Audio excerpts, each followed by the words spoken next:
Добро ви утро, почитувани гледачи на телевизија Нова. Топло добре дојде за сите вас што секое утро ја бирате фреквенцијата на телевизија Нова и ги следите сите актуелности, теми за дилеми, теми за разговор и ние и вие прашуваме заедно. И денеска ќе имаме многу интересни теми, секако и како е секоја утренска програма на ТВ Нова.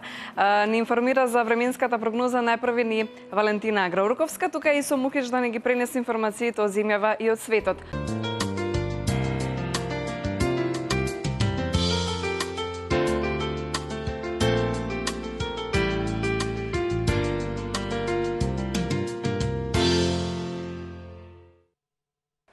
Скопје Айс Фестивал се случува по 6-ти пат во Скопје, Македонија.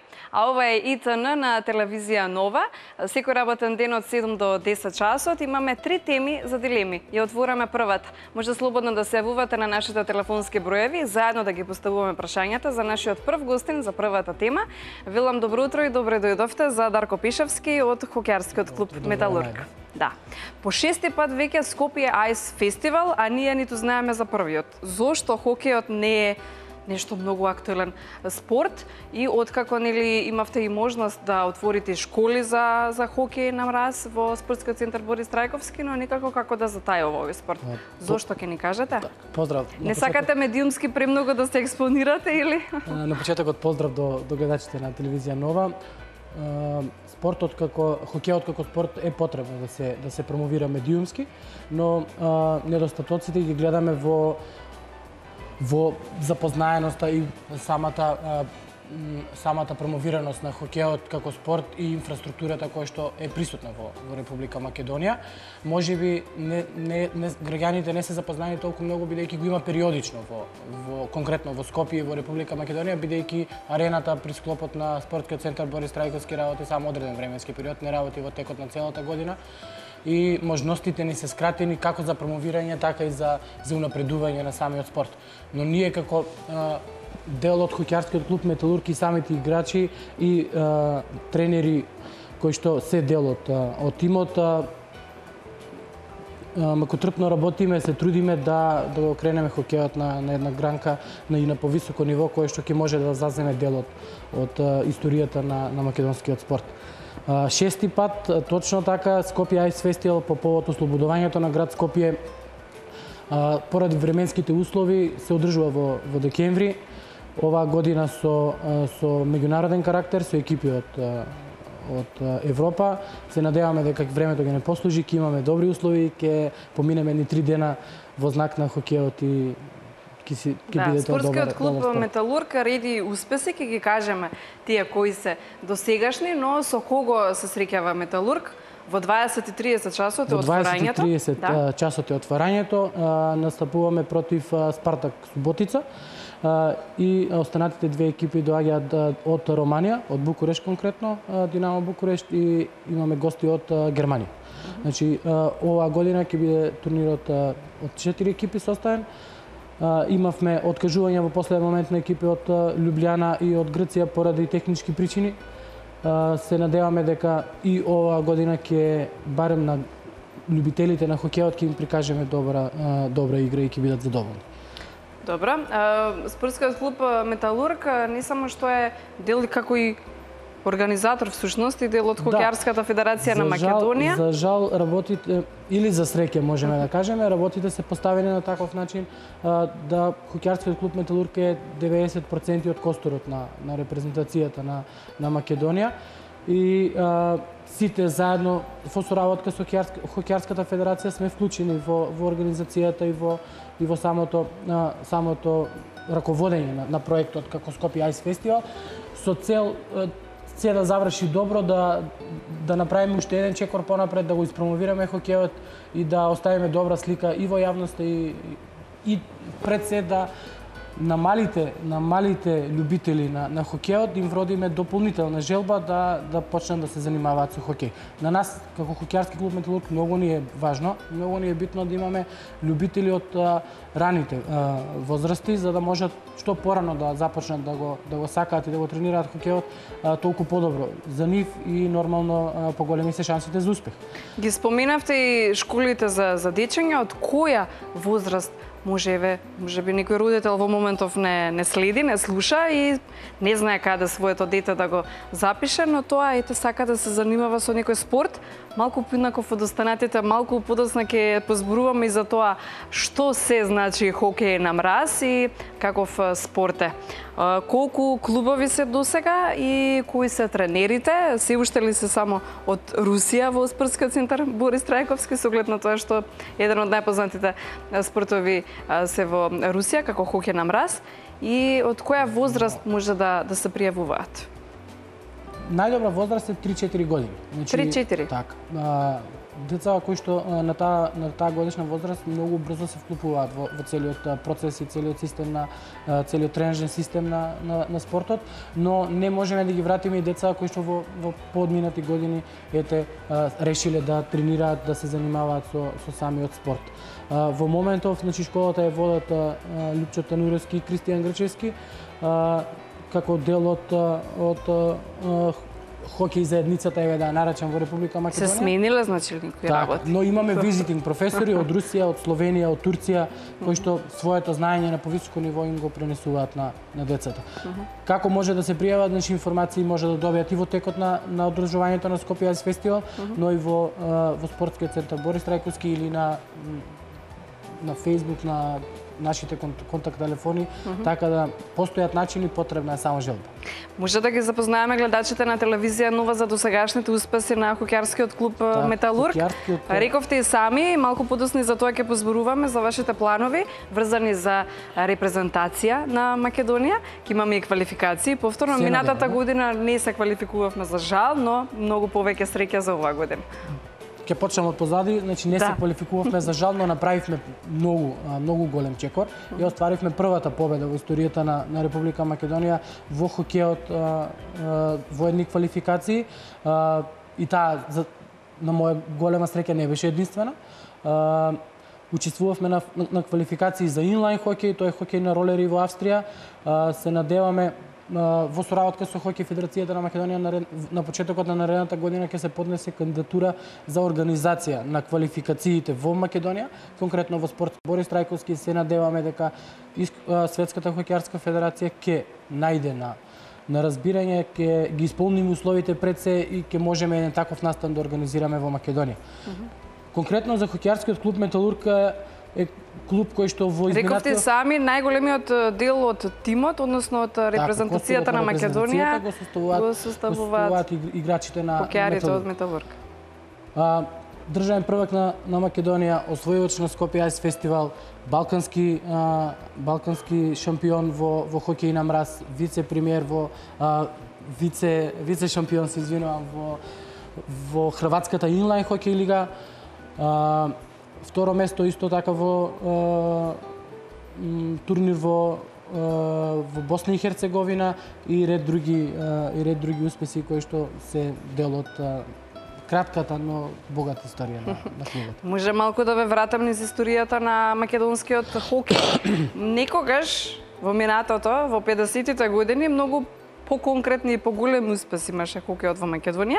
Ете донесен во 50-тите години на минатиот век од страна на македонци кои студирале, работеле или живееле во тогашната Чехословачка. Се до 1969 кога Скопје ја доби организацијата на светско првенство во хокеј на мраз за С група, а надпреварите на тогашната екипа ХК од Скопје се одигрувале на изгледиштето Ташмајдан во Белград. Тогаш иако во Скопје немало каде да тренираат, оделе во Белград да тренираат, имале многу поголеми успеси тогаш во однос на сегашните. Зошто е тоа така? Како што и сами рековте, хокејот е донесен од страна на наши кои што живееле во Чешка. Еве информација за гледачи и за оние кои што се заинтересирани, истите тие делот од тие луѓе кои што го донеле хокејот периодот наназад се и делот и од хокејарскиот клуб и од Хокеј Федерацијата, значи и од самиот процес на хокејот како спорт во Македонија, што значи дека и тие се директно инволвирани во понатамошниот развој на хокејот, го пренесуваат своето знаење, но и своето искуство. Имало поголеми успеси, претпоставувам заради тоа што имало поголема поддршка. Имало желба, имало ентузијазам. Од кого ви треба поддршка? Па ета можеби никој ќе не слушна во моментов. Ја гледа утринската во моментов на ТВ Нова. Хокеј федерацијата и клубот Металург во годините назад имаат она што е најважно е дека на нас ни треба потхитно затворена сала. Не можеме да разговараме за развој на спортот, посебно како хокеј, без затворена сала и елементарни услови за играње и тренирање на С оглед на тоа што во моментов имате единствено лизгалиште во склоп на спортскиот центар Борис Трајковски, тоа е од отворен тип. Од отворен тип и поголем дел од периодот во годината не работи и не може да се користи. Се користи од ноември до март, ако не послужат временските услови. Се надеваме дека ова година ќе можеме малку подолго да продолжиме сезоната, но пак ќе повторам, тоа не ги исполнува ниту минималните услови за нормално функционирање и нормален развиток на спортот, пред се и одржување на школите кои што во зимскиот период и како функционира. Сакате да ми кажете дека хокејарскиот клуб Металург од ноември до март функционира? За хокеј на мраз. Летниот период се насочуваме кон хокеј на ролер. За да можеме да ја одржуваме и формата, но и желбата и функционираноста на самиот клуб. И со оглед на немањето услови доволно, барем, ова што ми го кажавте досега, ете, хокејарскиот клуб Металург има досега забележителни успеси и на голема врата, ете, се враќа повторно хокејот како еден од актуелните македонски спортови. Имаше најави во годините наназад дека за изградба на нова хокеј арена. До сега не видовме некоја конкретна реализација. Се надевам дека во иднина ќе може да дојде ред и за такво нешто. Резултатите постојат заради тоа што поддршката помеѓу хокејарскиот клуб Металург и самата хокеј федерација со претседателот Никола Тасев, значи е на многу високо ниво. Желбата кон спортот, кон хокејот, кон промоцијата, развојот, пренесувањето на малите деца, знаењето на малите деца и нивното насочување кон правилниот пат во животот е многу голема и затоа не сакаме да го оставиме тоа некаде да тлее, туку го одржуваме присутно колку што ни овозможуваат условите. Никогаш надежта не умира, се надеваме дека во иднина и ќе имаме поголеми услови, но ќе имаме успеси, но ќе имаме и подобри услови. Може да кажеме малку за во однос на правилата. Може би луѓето не знаат на каков начин функционира хокеј на мраз, не ги знаат ниту правилата, ниту колку играчи играат, ниту колку е тоа жесток, би рекла, спорт и со оглед на тоа што е жесток спорт има премногу повреди, па тука се оние заштитници, за глава, за нозе, за скоро целото тело ви е заштита. Хокејот е спорт каде што при играњето се активираат сите мускули на телото. И можам нешто како пливањето. Нешто како пливањето. И слободно можам да кажам дека еден од најздравите спортови, иако играта е брутална. Да, и најздраво се тепаат на терен. Но се заштитени. Баш, но сепак се заштитени. Има како тогаш се има повреди сепак. Освен тие заштитници, но сепак има повреди. Повредите се случуваат во професионалните лиги, каде што тој меѓусебен судир, еден на еден што се вели, конкретно во американската хокеј лига е дозволена, но без употреба на палици и останати реквизити, туку е слободно можеме да кажеме со голи раце. И при сум гледала на некои такви свиски надпревари, дури судиите ги оставаат. Така, тоа е дел од играта. Дел од играта. Да се ослободат од таа негативна енергија и да продолжат со надпревара. Да можат повеќе да уживаат, ги оставаат одреден временски период, додека судијата не одлучи потоа ги разделуваат. Заштитени се и при тие брутални судири заради тоа што опремата е многу голема и буквално секој дел од телото е заштитен.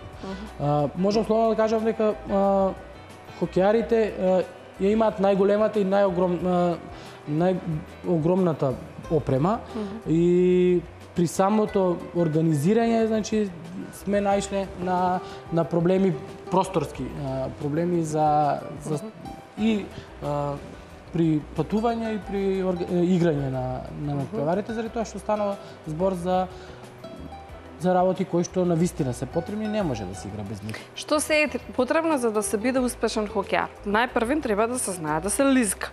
Така на лизгалки. Треба да се знае да се лизга. Прво, исто како да одиш, така треба и да лизгаш. Така некако му доаѓа. Прво треба да се победи стравот. Да се лизга и треба да знае да се кочи.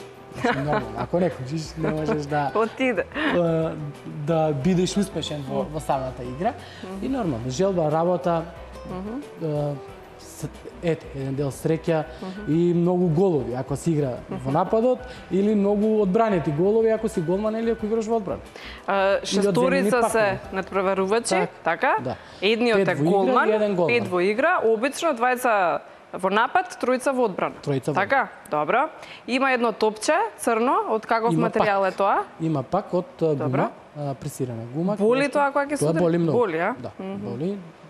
Прилично. Ако не си заштитен, боли. Доколку си заштитен... И една палка со како... Една палица која може да биде со лак на лево и со лак на десно, во зависност од дали е левак или деснак.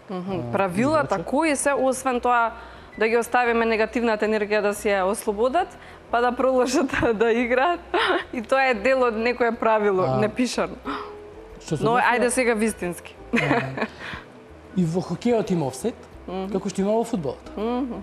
Значи не може играчот да биде во хокејот игралиштето е поделено, лизгалиштето е поделено на 3 зони. Значи не може играчот да ја помине втората зона ако пакот прво не ја помине втората зона. Значи мора прво да помине пакот, па повторно па потоа да влезе играчот. Аха, прво пакот па после играчот. Так. Ако е играчот па пакот, тогаш е офсет. Тогаш е офсет. Аха, добро. Значи, исто како во фудбал. При фаул, одреден прекршок, ситуација каде што не може играта да се продолжи, значи судијата ја прекинува, ја продолжува од оние кругови кои што се на едната или на другата страна на игралиштето. Исто така, значи постојат неколку видови на казни при повреда на правилата или евентуално груп старт, почнувајќи од 2 минути па до цел надпревар, исклучување. Ние како дел од клубот, значи изминатиот период наназад имавме неколку наши членови кои што беа дел од кампови на Светска хокејарска федерација и веќе имаат лиценци и за тренери, но и за судии. Што значи дека се размислува и се вложува во секој дел, и во играчкиот, но и во човечкиот. Добро, значи за успешен хокеар треба најпрвен да лизгаш исто како што одиш. Како што трчаш. Да, или како да трчаш, да. Треба да знаеш да маневрираш со топка, така, односно да имаш некои предиспозиции како фудбал нешто, така? Добра ориентација во простор, пред се. Брзо размислување, брза реакција, добра контрола на пакот и нормално сен за гол. Сен за гол? Да, и силен шут. Ги повикувам и гледачите на телевизија Нова, доколку имате некакво прашање за председателот од хокеарскиот клуб Металург, Дарко Пишевски, ние во студиото на ТВ Нова, и за сето она што е врзано за хокејот во моментов во Македонија.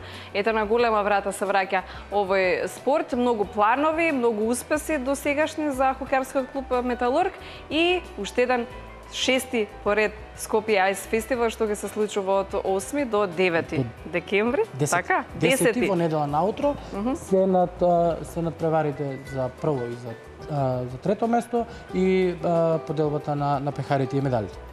Освен оние надпревари што ќе бидат, затоа што е сепак фестивал. А кога ќе се каже фестивал во Скопје, тука доаѓа, не знам, некаква забава.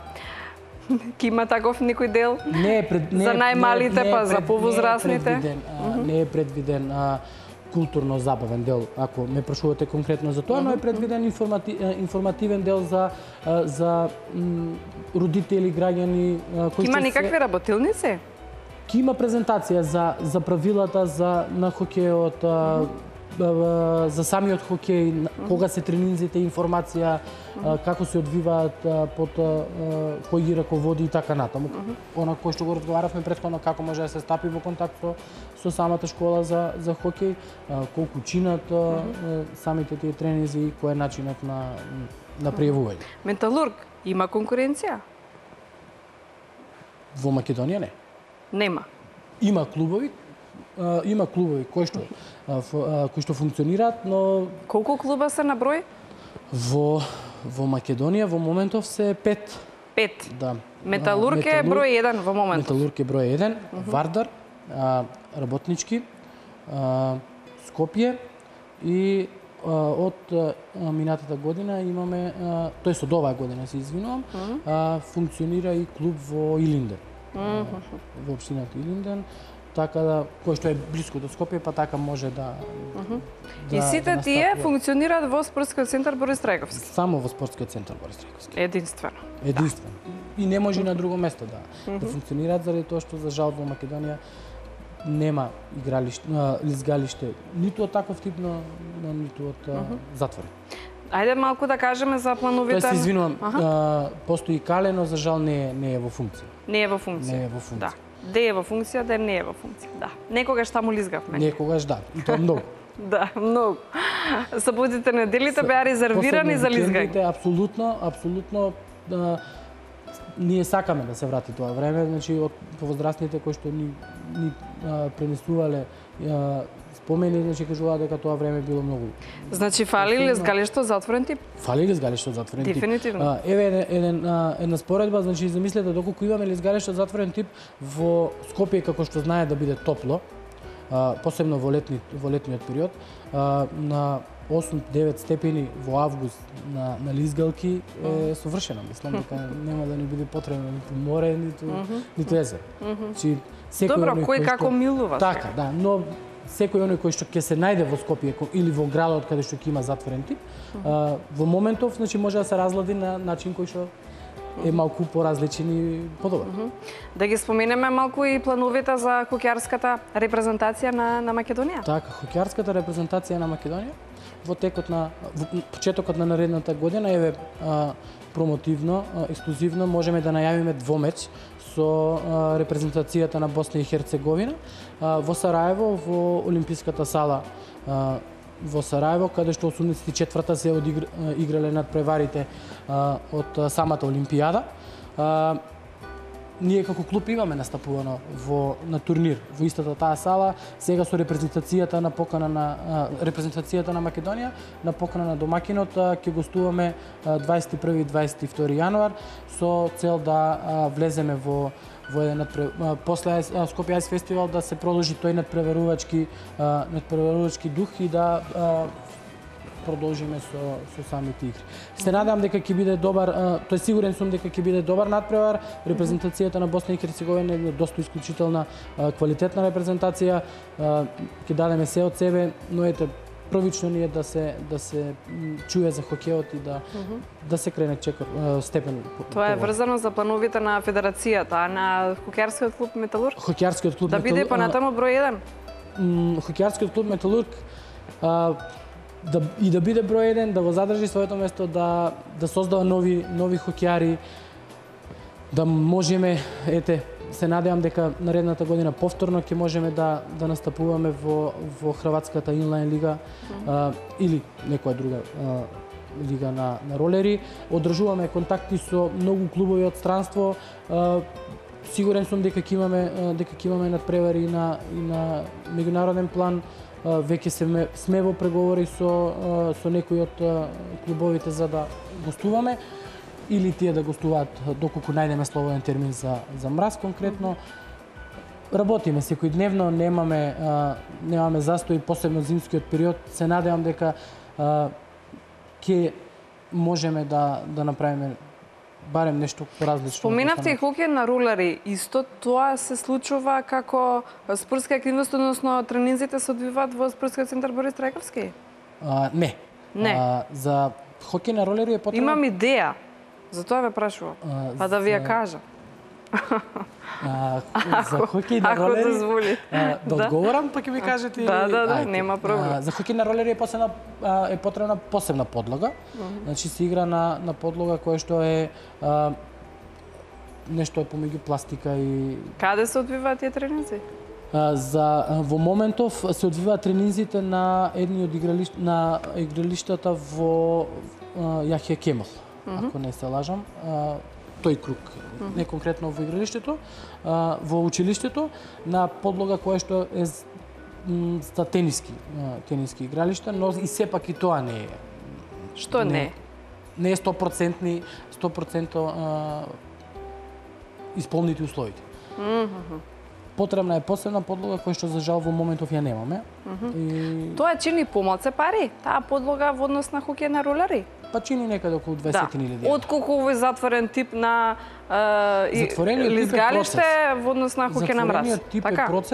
Затворениот тип е процес кој што инвестицијата чини, но понатаму одржувањето е многу помалку од самото тоа кој што... Идејата ми е, доколку не ви овозможат во иднина затворено лизгалиште, да се преориентирате повеќе на успесите на хокеј на ролери, затоа што тоа е некако поевтина варијанта, па може во салите да овозможиме ето на таков начин, па да редим успеси на хокеј на ролер.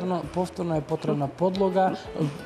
Убава идејата, но сепак треба институционална поддршка и поддршка од самите клубови кои што се дел од федерацијата. Ние како хокеј клуб Металург не одлучуваме за тоа. Се шегу. Така, но сепак ќе размислиме за идејата, ти благодарам многу. Чисто како сугестија, да. Ви благодарам. Секоја добра, се извинувам, секоја добра сугестија е добро да дојде. Да. Ви благодарам за денешното ваше гостување во утринската на ТВ Нова, наречена ИТН, и така натаму ние ќе дојдеме и до следниот информативен блок, но претходно малку да се одмориме и покана уште еднаш до сите вас гледачите на телевизија Нова да бидете дел од Скопје Ice Festival по 6-ти пат во спортскиот центар Борис Трајковски од 8 до 10 декември. И ќе дојдеме и до хитот на неделата, исти. Сите сме исти. Нокаути и Тони Зем.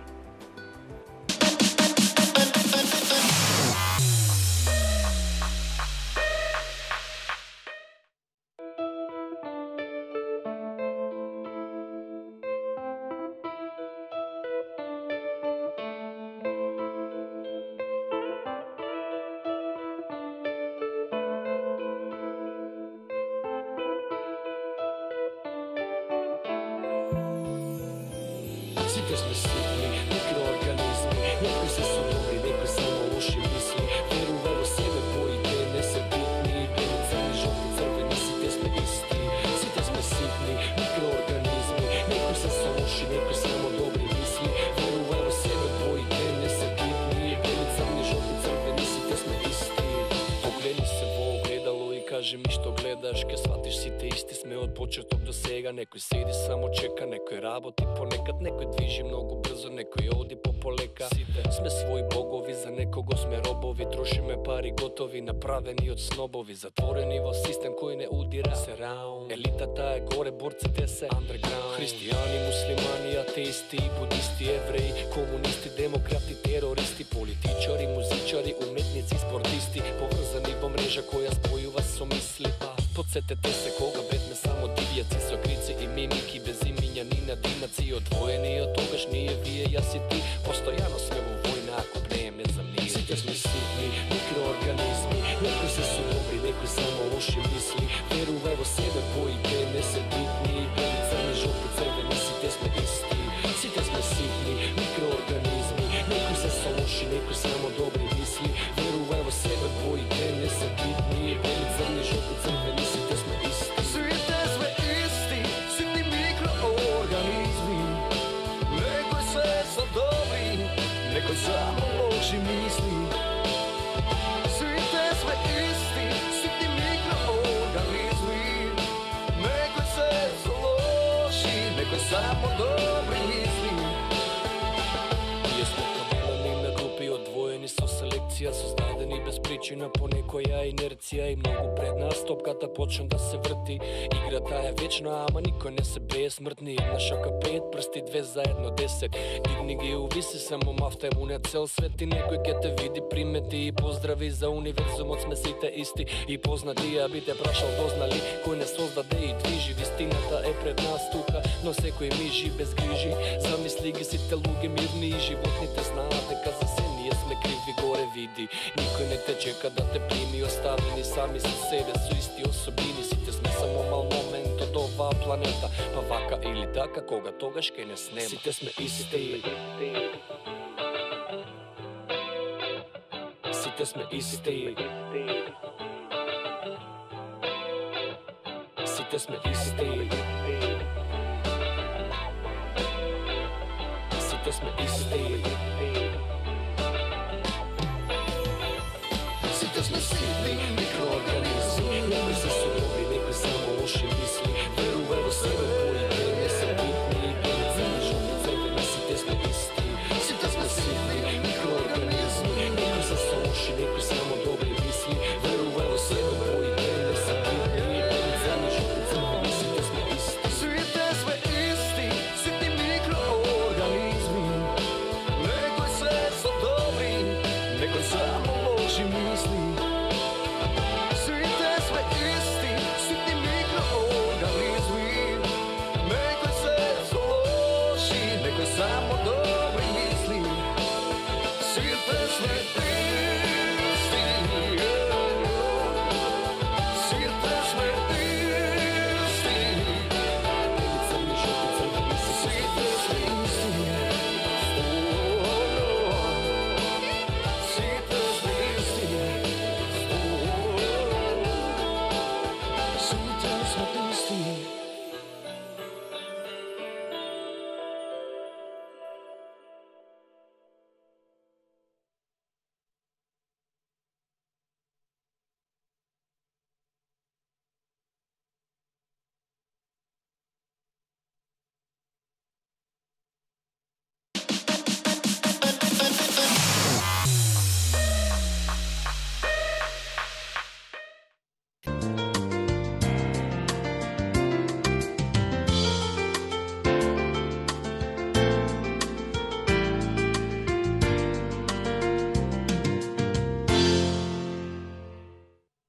Ке продолжиме ние со втората тема. Ве прашувам дали знаете што е дислексија.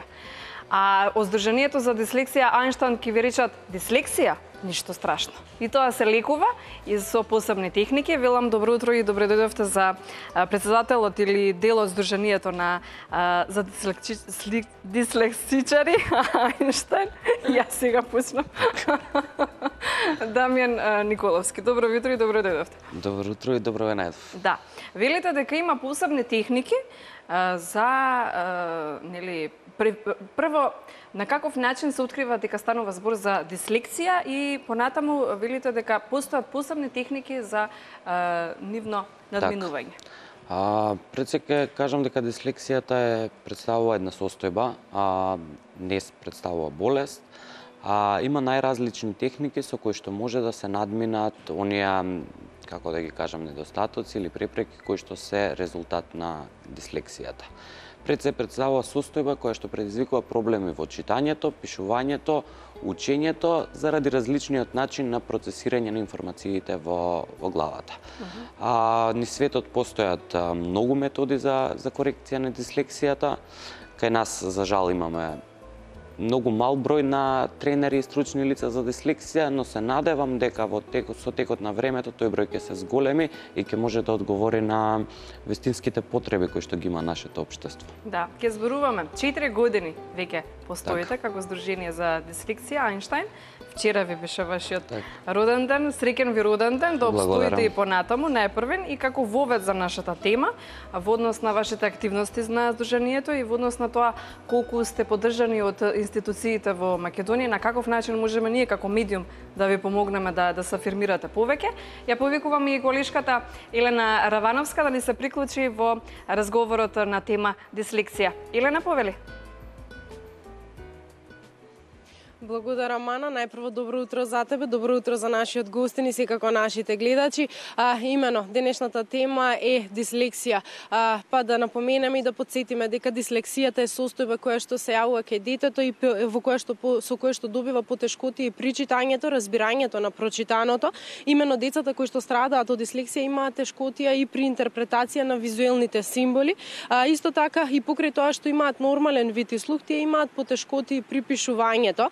односно пишување на одредени секако букви или зборови по саканиот редослед, но да напоменеме дека постојат соодветни техники, секако посета на логопед со кое што сето ова може да стане минато и да се разрешат овие потешкоти. Секако ако се воочи на време и се посети логопедот и логопедскиот третман, секако детето ќе има нема да има веќе потешкоти со пишувањето и со читањето. Меѓутоа да напоменеме дека и кај повозрастните се постои дислексијата, истата се манифестира со замор при читањето и при тоа потешкоти при читањето и разбирање на прочитаното, но во светот да напоменеме дека дислексијата полесно, секако за разлика од кај нас, се третира, значи има посовремени техники, но мораме да напоменеме дека во светот оваа дислексија не се третира како болест, туку се третира како дарба, бидејќи оние кои што имаат дислексија се секако доста креативни, визуелни личности, секако имаат лесно решаваат потешки проблеми од реалниот живот, секако од деловниот свет.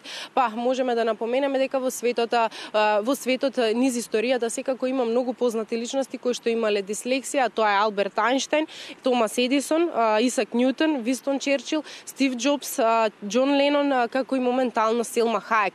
Секако мораме да напоменеме дека и да заклучиме дека дислексијата не е болест, напротив, тоа е состојба за која што има решение и секако не треба да дискриминираме, сепак оние кои што имаат дислексија се сметаат дека имаат дарба и секако тоа е предност. Ана? Благодарам за колишката Елена Равановска како еден вовед би се рекло за денешната втора тема, или што е дислексија и воопшто активностите изминативе цели 4 години на Сдруженијето за дислексија Ајнштајн. Дајме Николовски го има во студиото на телевизија Нова.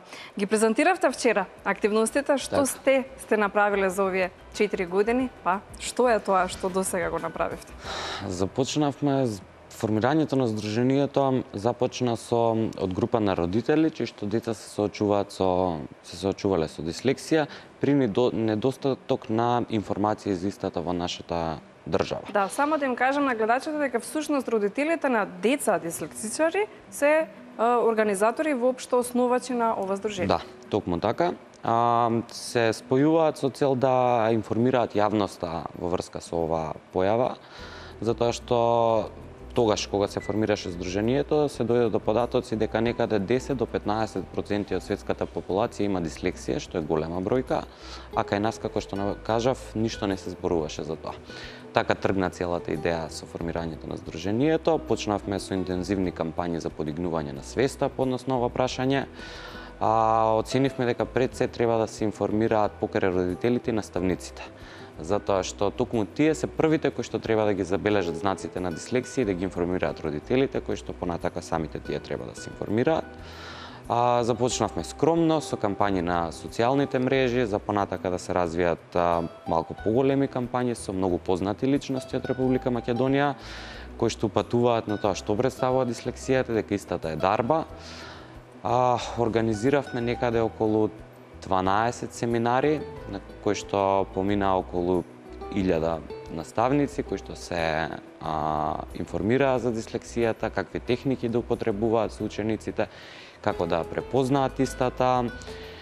Тоа е во однос на наставниците, понатаму секојдневно родители се јавуваат кои што ги препознаваат знаците на дислексијата кај своите деца. Наставниците се многу активни, се информираат, почнуваат исто така да препознаваат дислексијата, така што одиме во нека нагорна линија дефинитивно. Сепак би требало и родителите најпрвин да забележат некаква, не знам, аномалија. Рековте сами не е болест, не е аномалија, тука е дарба. Мислите дека Алберт Ајнштајн би бил уште по-креативен во однос на дислексијата, доколку ја немал или што ми ја имал, па имал повеќе елан за тоа да се докаже во однос на креативност и во однос на неговата работа во однос на музиката. Така, тоа е едно прашање кое што треба на пошироко да се дискутира. Имаме време. Да, не би можел да кажам за Ајнштајн, но би напоменал дека голем дел од оние познати личности денеска, како што е бизнисменот Ричард Бренсон, Стив Џобс, кажува дека токму дислексијата е таа што им овозможила да бидат тоа што се денеска во животот. Зошто? заради креативниот начин на размислување и гледањето на решение во проблемите кои што останатите не може да ги видат. Тие некако поинаку ги гледаат зборовите и речениците и веројатно си имаат многу повеќе значење отколку ние што не знам, од прва сме научили да пишуваме и да читаме, но некако нивниот свет е покреативен и со повеќе можности, би рекла, така? Да, но исклучително многу креативен пред се затоа што дислексичарите примерно размислуваат во слики. Не размислуваат вербално и нивниот мозок размислува многу побрзо во однос на мозокот на останатите луѓе. Тоа се само слики, филмови во главата и многу фантазии во главата и мислам дека токму тоа е тоа што им овозможува на сите тие личности да бидат толку успешни во своите животи и професии. Родителите не се збунети на сам старт кога гледаат дека детето нешто, не знам, не пишува како што треба, не чита како што треба. На каков начин тие пишуваат? Што пишуваат? Во однос нели на останатите деца што немаат дислексија? Битно е да се напомене дека секој дислексичар е различен. Се вели дека во светот не може да се најдат 20 дислексичари кои што се исти и затоа е тешко да се процени кој има вистински дислексија и кој нема. Може да се примети по испуштање на букви при пишувањето, преместување на букви, обратно пишување на буквите во реченицата, нечиткиот ракопис, неможноста да следи линијата при пишување, тоа се дел од знаците кои што ги покажуваат учениците со дислексија. И токму затоа велам дека наставникот е тој прв што треба да ги увиди тие проблеми и потоа да го информира родителот. А родителите посекако најверојатно кога првпат ќе се спомене дислексијата им доаѓа чудно затоа што и јас признавам кога првпат сум го слушнал зборот ми звучеше на болест.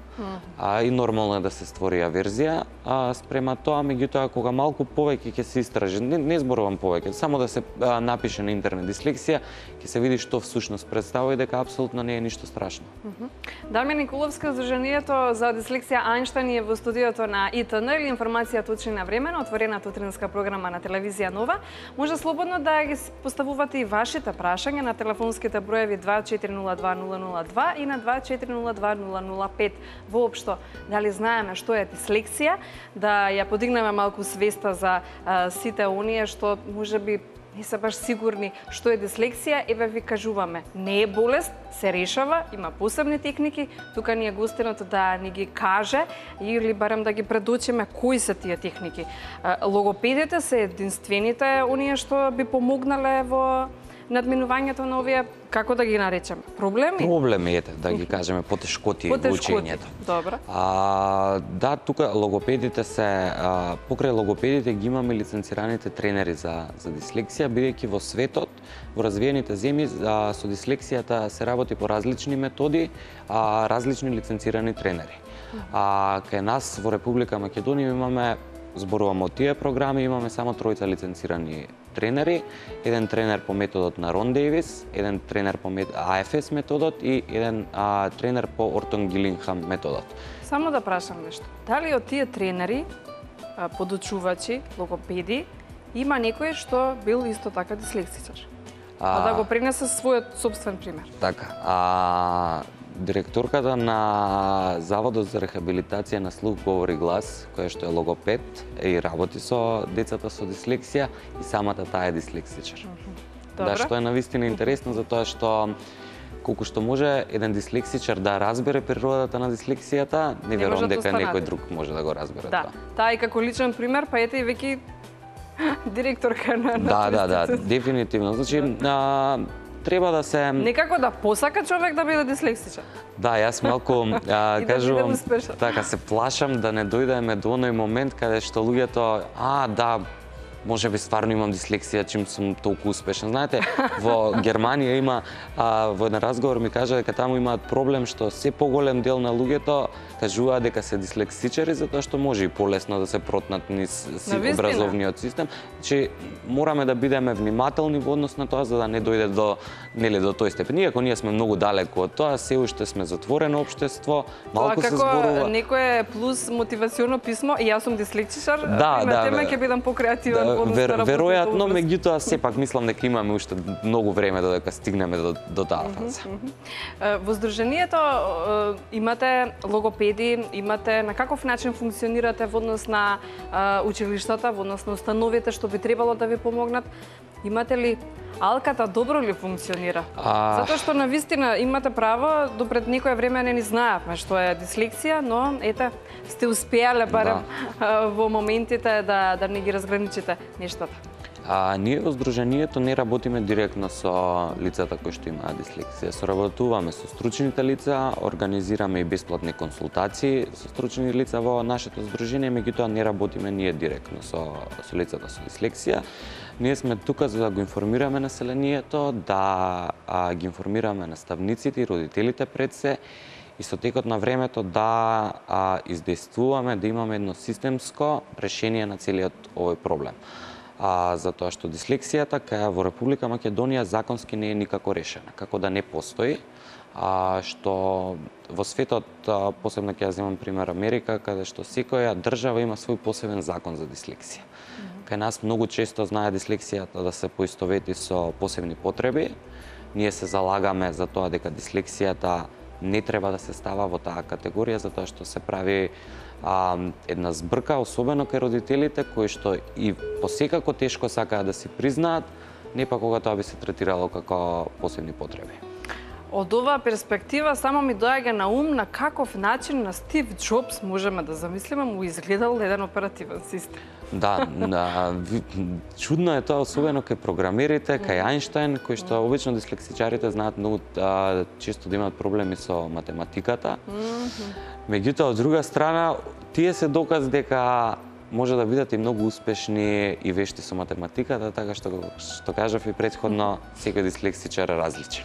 Да, ги остварувате пополека вашите цели преку информирање, едукација, дискусија, соработка, поддршка.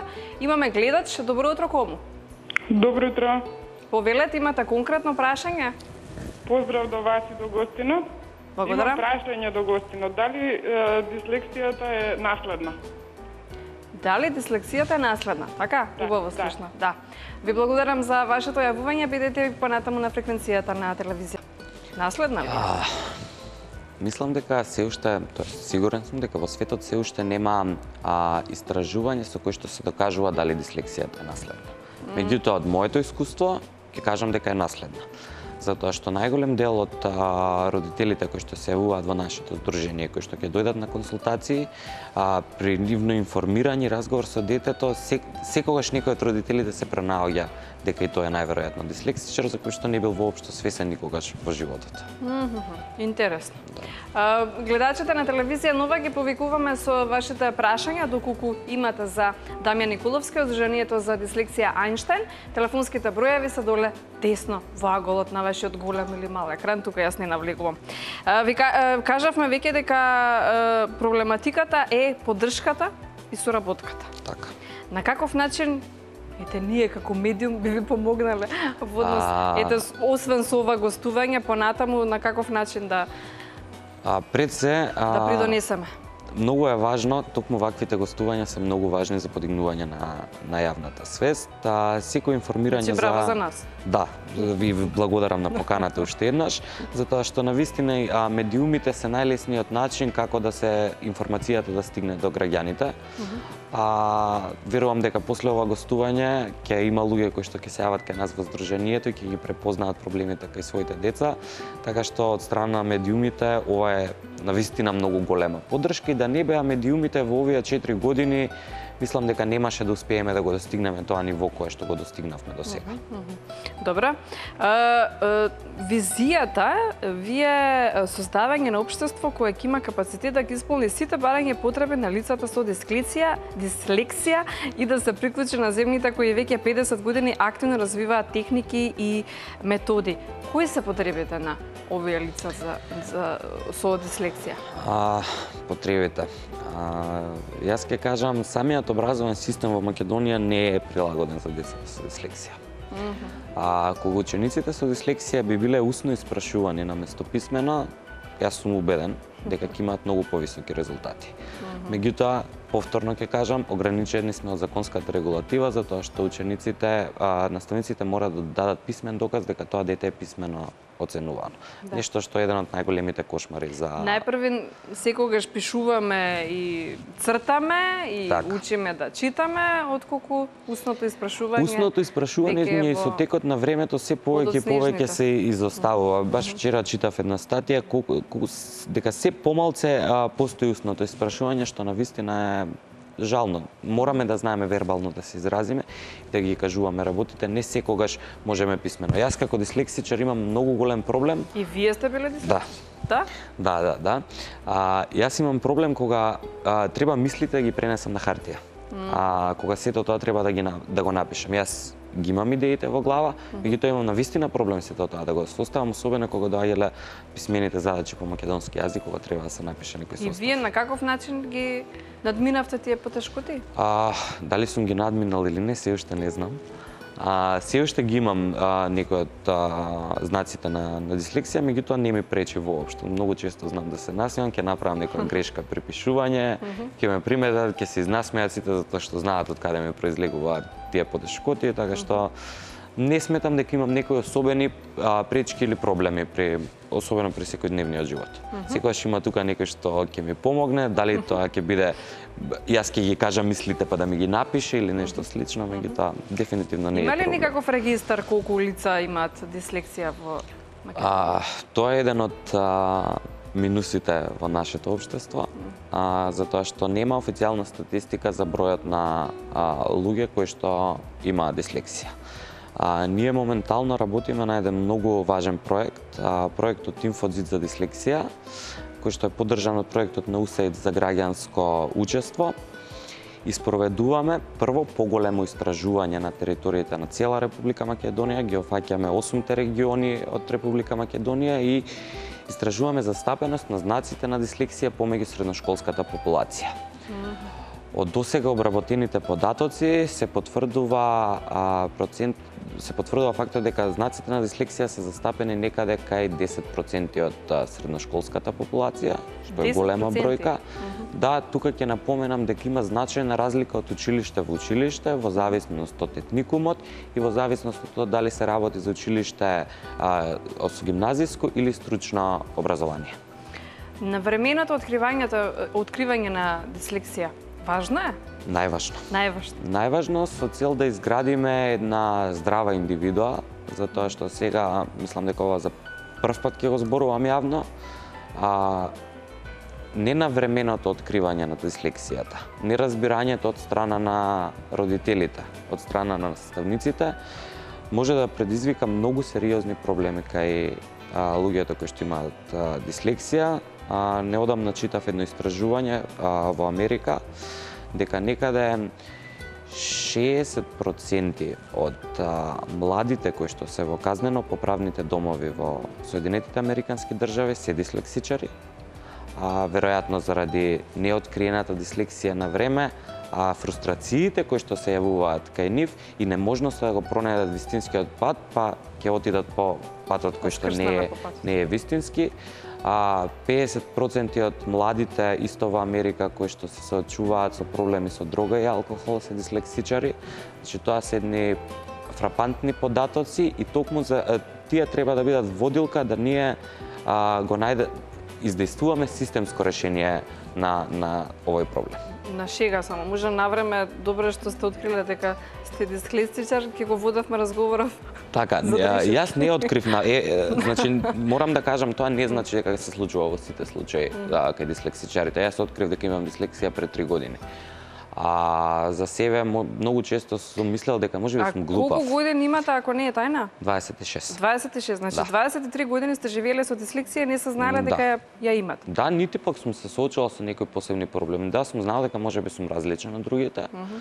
Многу често сум На каков начин ги совладувавте тогаш задачите, пишувањето, читањето, факултет, средно образование, основно? со одбранбени стратегии. На каков начин? Сега ќе кажам, многу карактеристично за дислексичарите затоа што пред се многу снаодливи. И ќе се снајдат некако низ целиот тој образовен систем.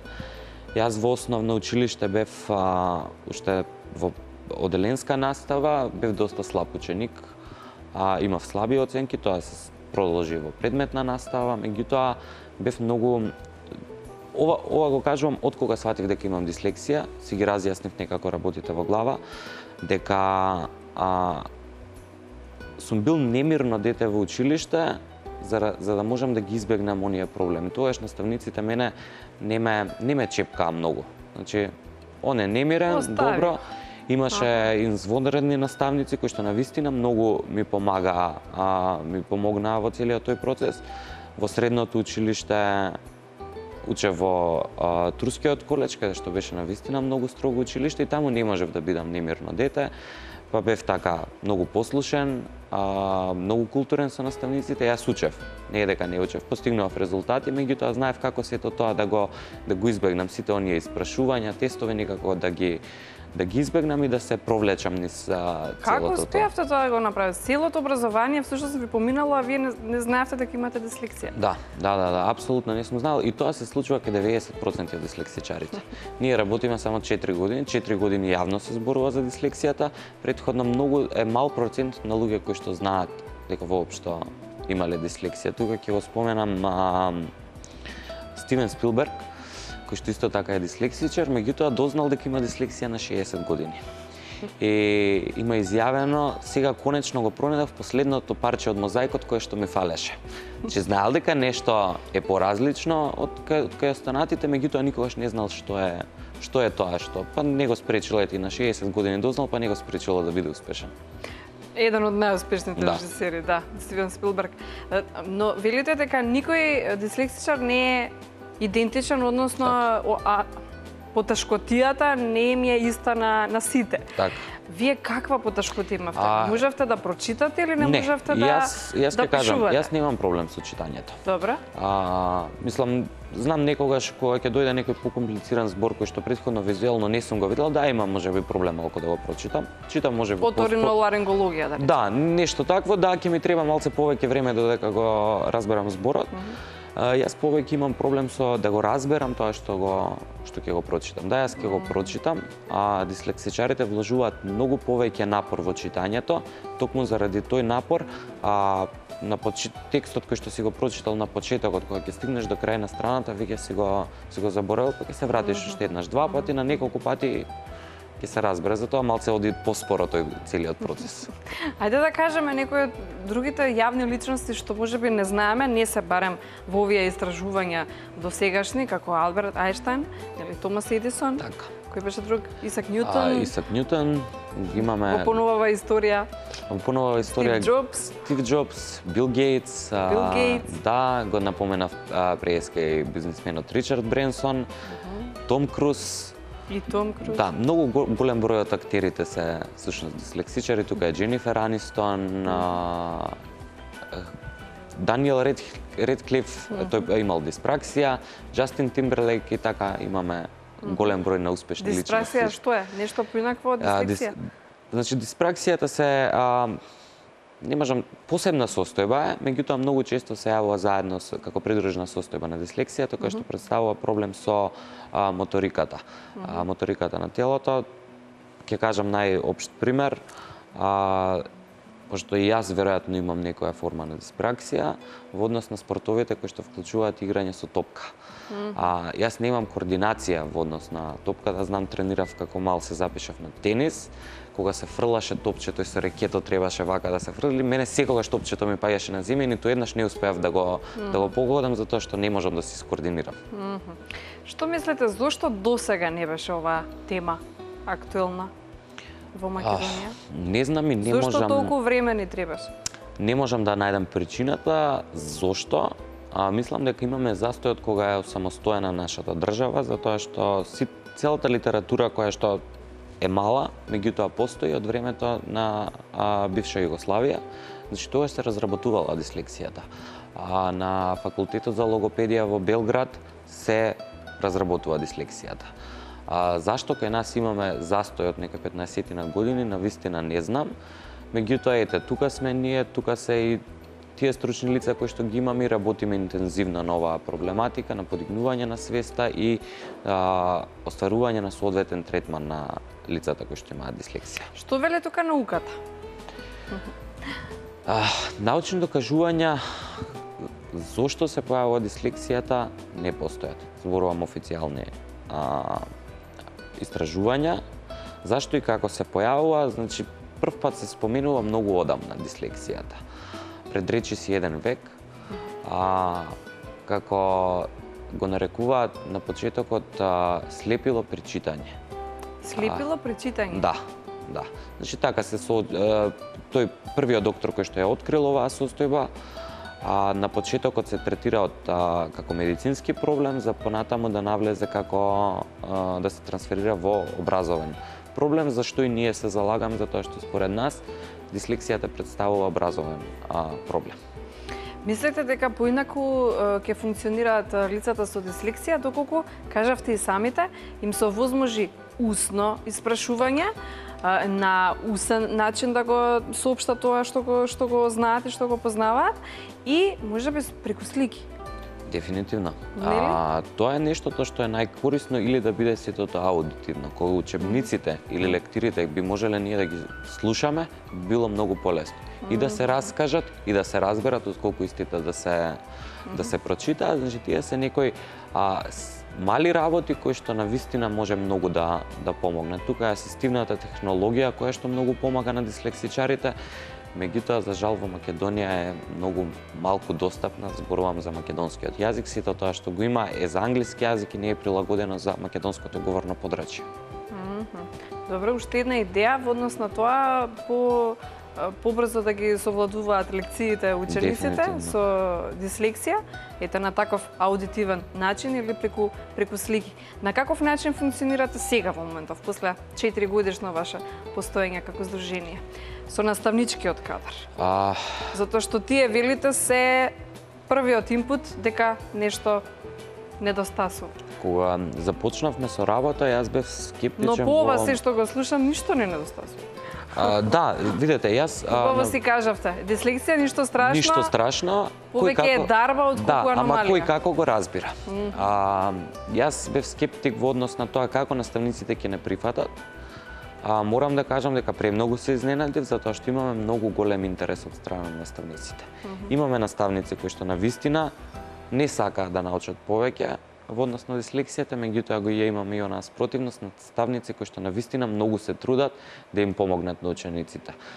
Ги гледам ефектите од нашата работа, после неколку години функционирање, по тоа што навистина се јавуваат родители кои што се задоволни од третманот кој што го добиваат нивните деца во училиште, од страна и од наставниците и од стручните служби, меѓутоа не е тоа доволно. Имаме училишта каде што едноставно не ги интересира ништо за дислексијата, каде што не ја перцепираат како состојба, ги наведуваат родителите да ги отпишат своите деца од тоа училиште, што е навистина многу лошо, затоа што во денешно време постоиме ние, постои интернетот, може да се добијат информациите за дислексија и начините како да им се помогне на учениците. А состојбата на дислексија може комплетно да се надмине?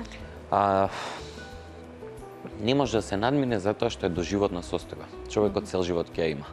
Но како што напоменав, оние техники и методи кои што се спроведуваат не се за корекција, затоа што јас пак ќе кажам, не може да се искоригира затоа што е доживотна состојба, меѓутоа може да го олесни начинот на живот. Неколку пати ќе кажуваме техники, методи. Може ли поконкретно како изгледаат тие техники и методи? Јас сега не сум стручно лице за да би зборувал за техниките и за методите. Како личен пример може да ми кажете вие Не на сум посетувал ни една од тие методи затоа што не сум осетил потреба барем до сега. Преска тоа сакав да кажам дека дислексијата има неколку степени. Јас ја имам онаа послаба форма на дислексија, ги немам тие проблеми. Има деца кои што имаат и лица кои што имаат навистина многу проблеми кои што не може воопшто да читаат. Тука дефинитивно треба да се работи со децата и ќе кажам дека секој од методите кои што се достапни кај нас, не може секој метод да одговара за секој дете. Некој метод можеби ќе одговара, некој метод можеби не, некој метод се основа само за да се подобри читањето, некој метод за општо да се подобри животот на лицата со дислексија, така што секој од тие е различен и секој може на различен начин да помогне. Да. Во однос на вашите планови понатаму? Понатаму? Освен уште подобрената соработка и со институцијата и со, наставничкиот кадар. Очекуваме соработка од страна на институциите кои што се задолжени за креирање на образовните политики, затоа што тоа ни е многу важно. Очекуваме и се надеваме дека во некоја блиска иднина ќе успееме да издействуваме некоја законска промена во однос на дислексијата, дека ќе обучиме уште поголем број на наставници, дека поголем број на родители ќе се информираат за истото и ќе ја прифатат дислексијата како една предност кај децата, нема да се срамат од тоа.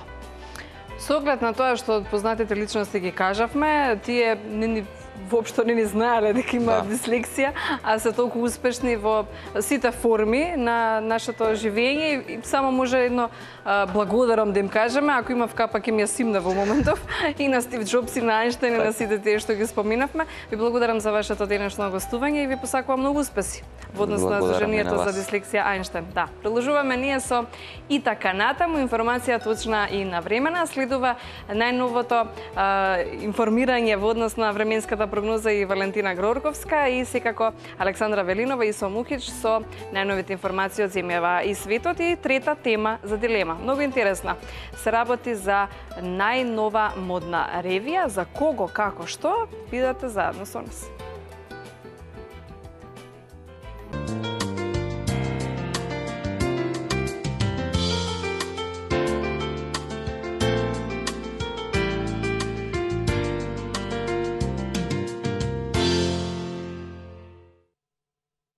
ИТН и така натаму дојдовме до третата тема за убав муабет, затоа што станува збор за разубавување на жената, но ќе ви кажа модниот дизајнер Ива Спасовска дека подготвува нешто ново во однос на машкиот дизајн. За прв пат, 5 години ателје Ива Спасовска пред известно време и се ребрандираше од ателје by Ива, сега е Ива Спасовска ателје. Добре дојде за модната дизајнерка Ива Спасовска. Добро ме најдовте, благодарам на поканата. Да, на 12 декември, 12/12/2017, 5 години веќе како функционирате во однос на модниот дизајн. Досега имавте што да кажете, но за прв пат ќе кажете и нешто во однос на машката популација и во однос на нивното разубавување. Зошто се одлучивте на ваков чекор? Ако минатата година ви беше модната ревија "Осмели се да блеснеш", веројатно сакате да блеснат и мажите во однос на обликата од Ива Спасовска? Така, знаете како личниот развој по патот ме поттикна да не ги двојам мажите и жените. И така и одлучив. Едно е дека побарувањата од машкиот свет беа на вистина интензивни секој пат повеќе и повеќе. Сите оние придружби на женскиот пол кои доаѓаат да чекаат на ред во ателјето, во меѓувреме бара од мене да им искрирам нешто, но јас некако не бев спремна на тоа. Дефинитивно, сега е момент, го чувствувам тоа, што е мојата одлука, секогаш се водам на чувствата, а тоа е дефинитивно да влезам во тој свет, во нивната аура, во нивниот оној машки свет, што точно сакаат, а што немаат да купат, не можат тука во нашите простори да најдат. А сепак да биде тоа, да им влее самодоверба, да се чувствуваат комотно, да изгледаат многу, многу добро. Кога ќе се спомене ателје Ива Спасовска, што би сакале во иднина барем да им биде како реакција или воопшто асоциација за модниот дизајн на Ива? Елегантност, префинетост, што е тоа? Може би не елегантност и префинетост, туку ексцентричност, јака емоција на самодоверба, воздишки и уникатност. Да, со оглед на тоа што вашата најнова модна ревија така и најавувана, елегантна и префината. За петка јас ќе додадам, затоа што голема е ревијата на 12 декември, што ќе имаат можност гледачите на телевизија Нова да проследат каде ќе се одржи? Со оглед на тоа дека има 3 стила на самата ревија, првиот стил е таков, да, елегантен и префинет, бизнес кежуал, кој што е неизбежен, нели, во денешниот свет, мислам, секојдневието наше. Ние колку и да не сакаме да бидеме некогаш или не се чувствуваме комфорни во таа елеганција, неизбежна е. Едноставно и сега јас и ти мораме да имаме таков став и држење затоа што сме пред камерите. Така да неизбежно е. Можеби ни се седи во моментот во тренерки, но неизбежен е тој момент и затоа огромна поддршка до таквите луѓе, поточно до бизнис луѓето, кои што треба така да се облечат, за да се чувствуваат сепак посамоуверени, поинакви од останатите. Тука сум јас да ги одвојам од сите други. Вториот стил е малку покомфорен за излагање, Night Out Collection, кој што дава поинаква нота на бунтовност. И третата нота е гламур, а тоа е за свечени пригоди, нешто многу спектакуларно. Во која линија се вбројува машката популација? Во сите 3 по 1. Во сите 3 по 1, да. Што мислите, што им фалеше на мажите досега во однос на модниот дизајн, па тука и Спасовска да им помогне? Пред се им... И зошто се решивте ете за прв пат после 5 години постоење, зошто се решивте ете и за да ги оплемените и мажите малку на поинаков начин? Пред се им фалеше избор. Некако чувствувам дека немаат избор и мораат нешто да облечат, тоа што им се нуди. Јас сум тука и по мерка и по желба да искреираме нешто сосема поинакво. Зошто баш сега одлучив? Најверојатно машкиот принцип повеќе се разработи во мене со тие лични обуки за личен развој и така натака, да тоа девојче прерасне во малку позрела личност која што допрва ќе се гради во мене. Во односите на 5 годишното ваше постоење, минатата или не знам кога се ребрендиравте во Ива Спасовска ателие? Пред месец-два. Пред известно време, да, пред месец-два, да. Какви ви се досега примерите со матурантките, со невестите? Што тие очекуваат од вас како моден дизајнер? Од почеток до крај, се е во рацете на Ива Спасовска? Се. Добро. Од првото кафе испиено и личните искуства и приказни споделени, кои што немаат никаква допирна точка навидум до крајниот резултат, тоа е модно парче по мерка. Дружбата, енергијата, конекцијата е најбитна во мојата приказна со клиентите. Понатака многу им давам акцент на нивната желба и огромно задоволство и страст ми е да им ја остварам таа нивна желба.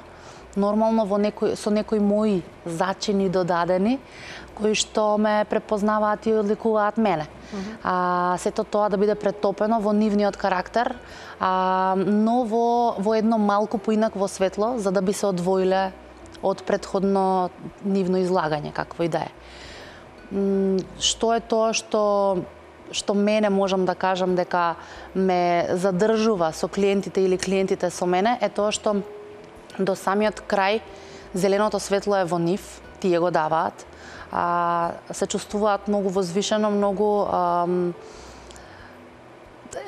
поинакво кај мене. Навистина им влевам чувство на самодоверба и се чувствуваат дека се на едно посебно место и не сакаат ни да излезат од ателје.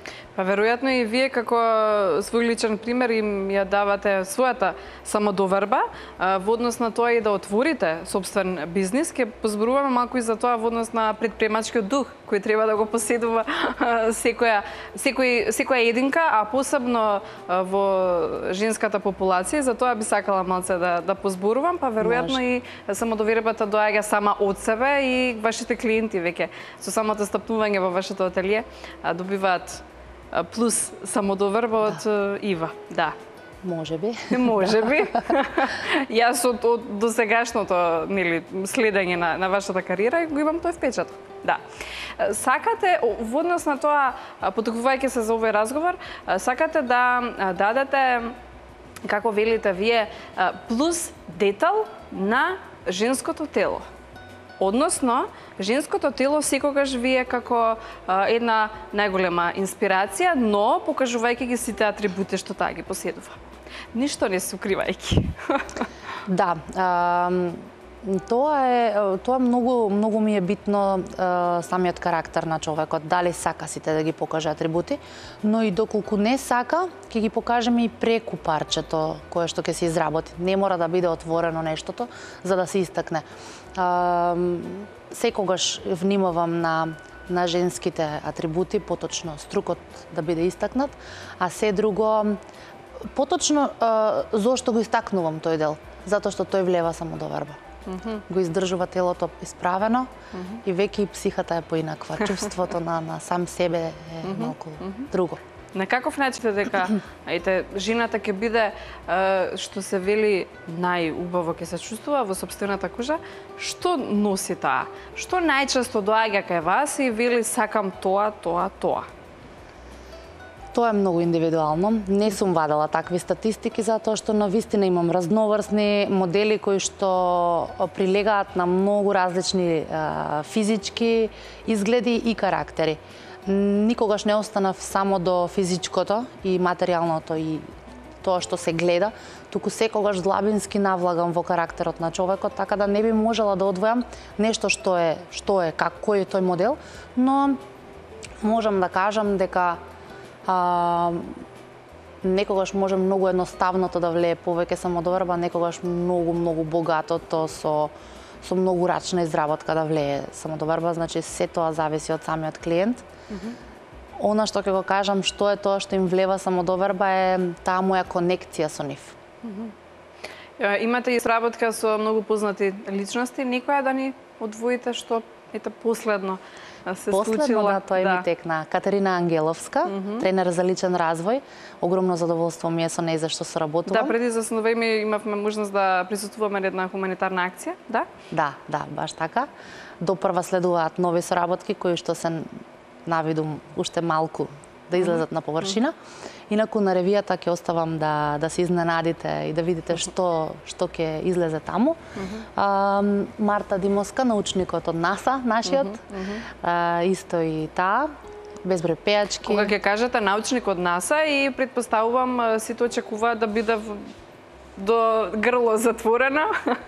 Нашиот научник од НАСА. Некој стандарден начин во бизнис заедницата, но таа се појави во една тоалета и тоа навистина изгледаше вау.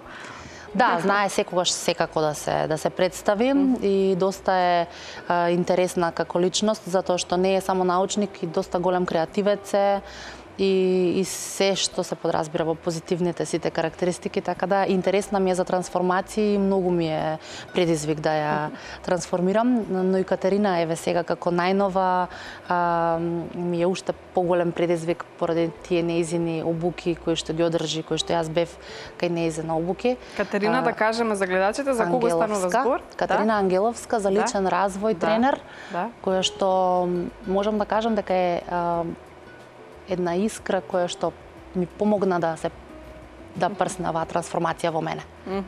Веројатно оној предприемачки дух или воопшто храброста кај жените да се влее дека можат и тие да отворат сопствен бизнис. На каков начин вие им ја влијавате храброста на останатите жени? Со каков пример? Со пример малку поинаков од само предприемачки дух. Некогаш не е битно дали ќе се отвори фирма и дали ќе си предприемач како бизнисмен или како таков, туку она што лежи во нас да го слушнеме, а кај сите лежи нешто. Само што никој не секој е доволно свесен за да се слушне себе си. Повеќето ја слушаме галамата од надвор буката и таа ни пречи. Јас сум личен пример дека одредени периоди во мојот живот, а тоа беше сега пред некое време, дека ми пречеше буката од надвор и има безброј идеи кои што се супер, но што е она што вистински лежи е тука Катерина ми помогна да се слушнам себе си и да се вратам со полна парја пак назад со многу повеќе новитети во моето ателје. Како беше она бидете најдобрата верзија од себе си? Баш така, така, да. Како Ива Спасовска успева да биде најдобрата верзија од себе си? Успевате или веќе сте во некоја процедура на... Многу едноставно. Со самата одлука да се слушнеме себе си, ние веќе сме успеале да бидеме најдобра верзија од себе. Сите ние сме најдобра верзија. Да кажам што сакам, да кажам кој сум и да целам кон... Баш така. Тоа што најмногу го сакам. Затоа што може, точно, затоа што знаете како, можеби и најблиските од најдобра намера ќе пробаат да ви го намалат сонот. Но самата таа верба во тоа што гледате вие е доволно. Веројатно никогаш не треба да се откажеме од своите соништа и да си го следиме својот инстинкт. Така, никогаш. Но има едно големо но, не треба да се газат живи луѓе.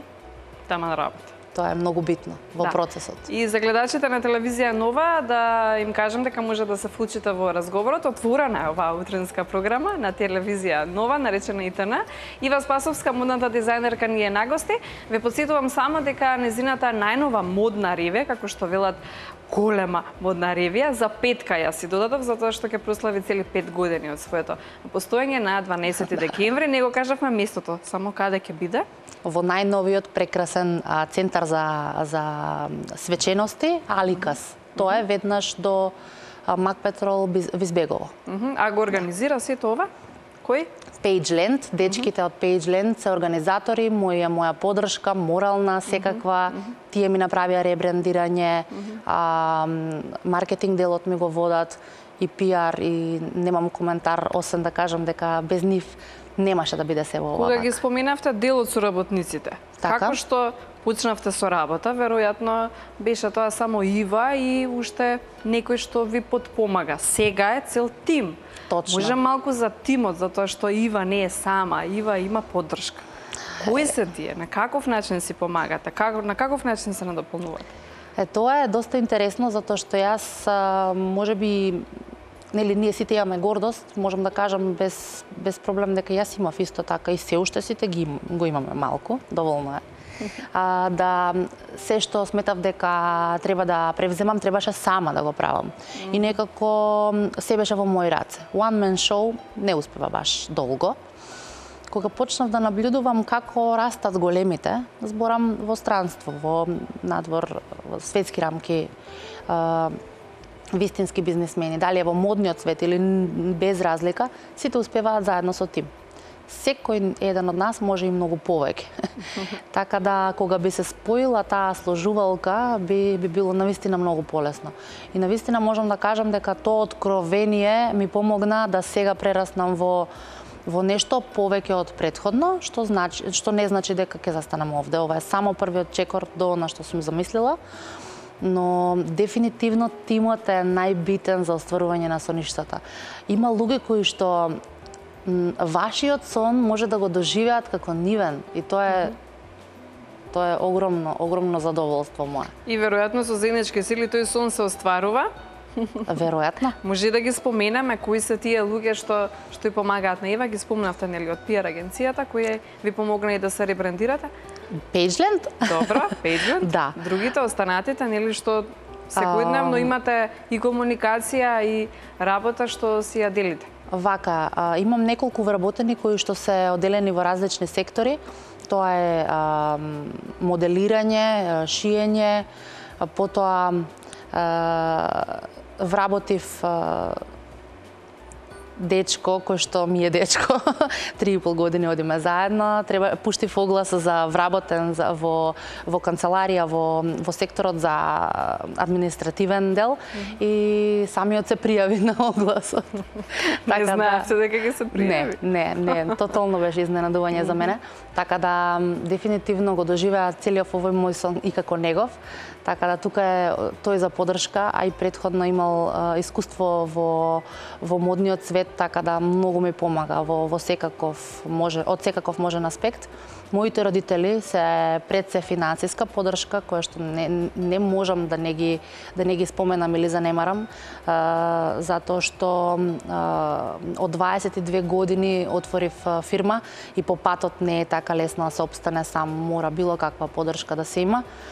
Мојот брат исто така ми помага многу со медиуми и со маркетинг делот, затоа што доста добро го разбира.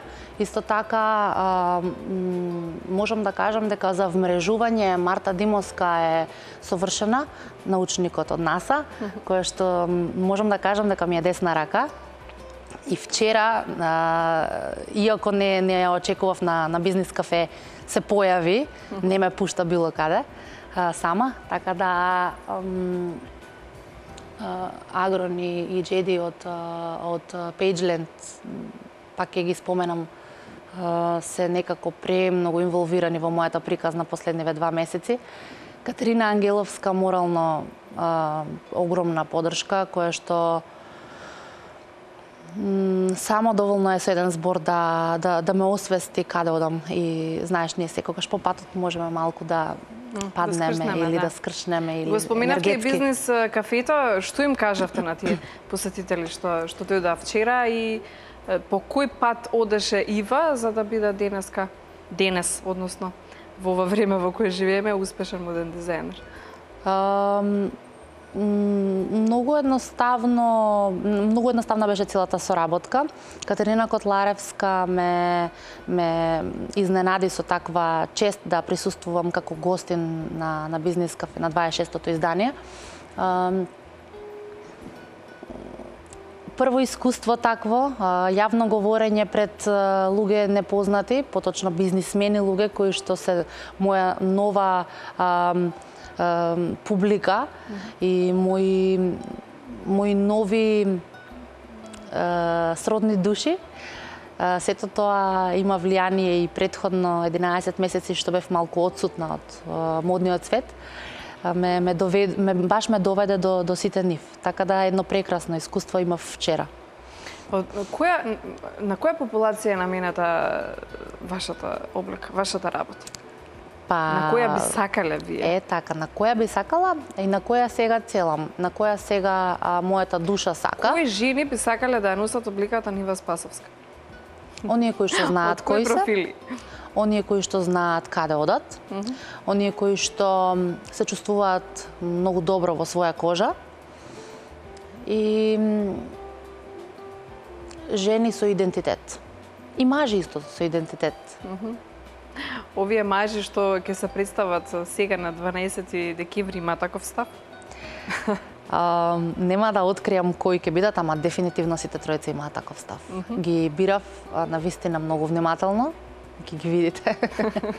Да. Имате ли планови никакви за представување на вашите колекции надвор од границите на Македонија? Секако да. Соработка имате со некој, не знам? Почнав соработки, нема да ги откривам се додека не се изреализираат, затоа што би сакала да изненадам. Елегантност, софистицираност, барем така е најавена ревијата, споени во секој од нашите креации, на кој секој детал е внимателно одбран и совршено споен со цел да даде комплимент на вашите димензии. Комплиментот го добиваат жените што носат? Тоа ми е најбитно. Поточно тоа е тоа чувство кое што откако ќе го добијат комплиментот излага од нив. Секој пат ми се јавуваат, ме контактираат веднаш по настанот на носење на креацијата, дека се презадоволни, дека се воодушевени, какви комплименти добиле и мене всушност тоа им исполнува. Советот за сите оние жени, можеби во моментов, што не гледаат и што сакаат да отворат можеби некој собствен бизнис, што би им препорачале? Да почнат ли воопшто? Секако дека да. Што им треба најпрво? Им треба храброст или што е тоа што треба да ги води за да имаат една успешна кариера во однос на било каков профил и во однос на тоа, нели, на каков начин сака да се представат на овој прво пазар, па понатаму? Им треба само едно мало откровение, кое што може во секунда да се појави, Не им треба дипломи, не им треба не знам какво знаење, не знам каква храброст. Само им треба една свесност дека не мора да се најдобри во се и дека има луѓе кои што може да ја спојат нивната приказна и дека едноставно е толку едноставно. Најпрвен треба да си го увидат талентот веројатно, па за да видат каде можат да одат понатаму и па и да не го видат веднаш талентот, нека пробаат. Без да пробаат како ќе знаат. Јас навистина не знаев дека ќе бидам ова што сум сега. Што мислите дека ќе бидете? Ветеринар, одгледувач на светки, фабрика за светки ќе имав како мала. Што друго? Многу работи. Сликар, фотографија запишав факултет.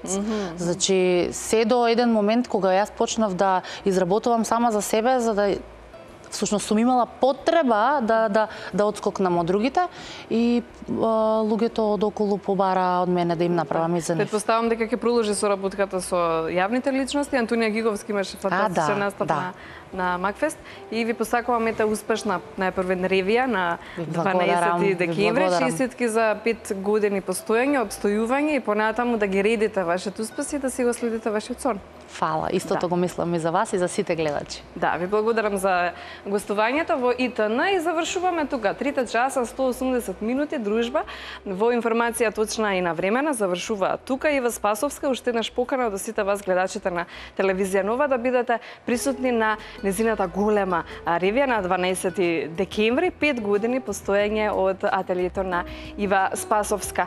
И уште нешто ќе ви кажам, ако сакате да си ги остварите своите соништа, најпрвен треба да се разбудите, а понатаму и да не одскокнувате од вашиот сон, туку да го следите и да го следите најпрвен вашиот собствен инстинкт и да останете на телевизија Нова и утре повторно ќе се дружиме празнично на 8 декември со Катерина Тодевска. Спасич се дружите утре и од мене довидување, среќен ви празник и се гледаме веќе од понеделник и најубав викенд. Бидете со телевизија Нова и понатаму и следете утринската отворена програма.